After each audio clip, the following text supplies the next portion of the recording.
Karşımızda Artos Dağı'nın ve hemen arkamızda Van Gölü ve Süphan Dağı'nın olduğu, Allah'ın doğal güzelliklerinin bir arada buluştuğu bir kaya sahilimizdeyiz. Bir süre önce Anadolu Ajansı muhabirimiz, fotoğraf sanatçımız Özkan kardeşimizin de dikkat çekmesiyle biraz ileride bulunan bir batık tekne vardı. Teknenin özellikle köyde sahibi vardı. Sahibi tarafından satılması ve alınmasıyla başlayan bir özellikle medyada dikkat çekme olmuştu. Biz kendisiyle bir hafta önce burada bir keşif yapmıştık. Keşif yaparken de özellikle suyun ne kadar, göl suyunun ne kadar çekildiğini hep beraber gözlemledik. Hem bu acı tabloyu gördük hem de suyun çekilmesini fırsat bilip bugün bütün birimlerdeki arkadaşlarımızla, çevreci gönüllü arkadaşlarımızla, siz basın mensubu arkadaşlarımızla hep birlikte temizlik yapmaya çalıştık. Denizin dibini, sahilin çekilmesiyle temizledik. Bir taraftan da biraz sonra hep beraber gözlemleyeceğimiz yeni fotoğraf sanatçılarımızın, doğa severlerin hizmetine sunduğumuz teknemizi de sizlerle buluşturacağız. Bu doğal güzellikleri korumak hepimizin görevi.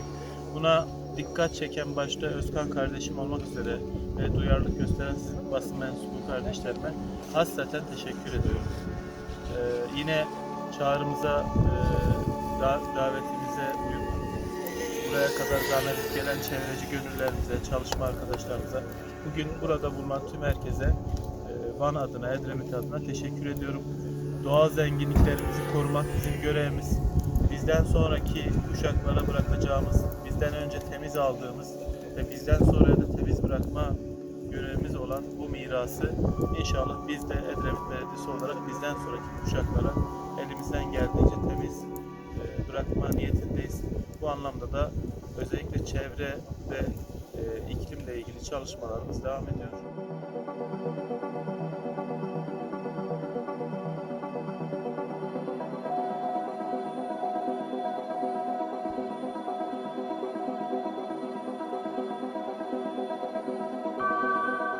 Van Gölü'nün temiz, mavi ve geleceğe kalması için sivil bir oluşumdan oluşuyoruz.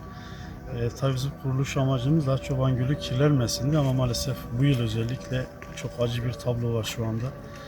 Van Gölü'nün kirlenmesinden ziyade Van Gölü ciddi anlamda çekilmiş. Bu küresel iklim değişikliğinden dolayı şu anda Van Gölü'nün bayağı bir çekildiğini görüyoruz. Şu an aslında kuraklıkla ciddi bir tehditle daha Van Gölü baş başa kalmış oluyor.